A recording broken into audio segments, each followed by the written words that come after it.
Tonino, Picula. Thank you, Chair. Mr. Commissioner, thank you for joining us today for a sort of overview of the past mandate that started and obviously will end quite intensively.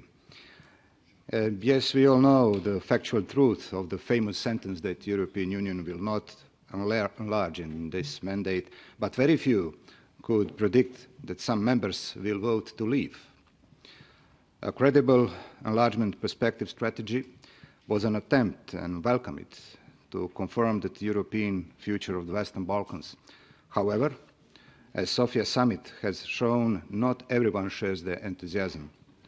But our partners from these countries invested a lot of their credibility to deliver the result we imposed.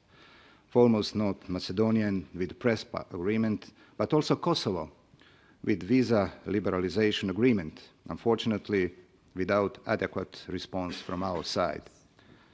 Croatia presidency highlighted enlargement as one of the priorities. Let's hope for a more positive outcome with EU Western Balkans summit foreseen next spring in Zagreb. I fully agree, Mr. Commissioner, with your earlier statement that if we as EU do not export stability to this region, we will import instability.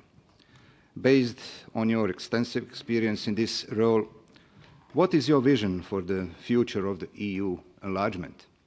Will new methodology be developed for enlargement?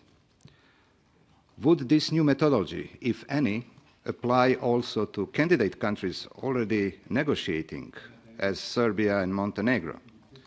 And lastly, what do you see as the biggest challenges we will need to overcome in making this policy live and kicking again in the future? Thank you.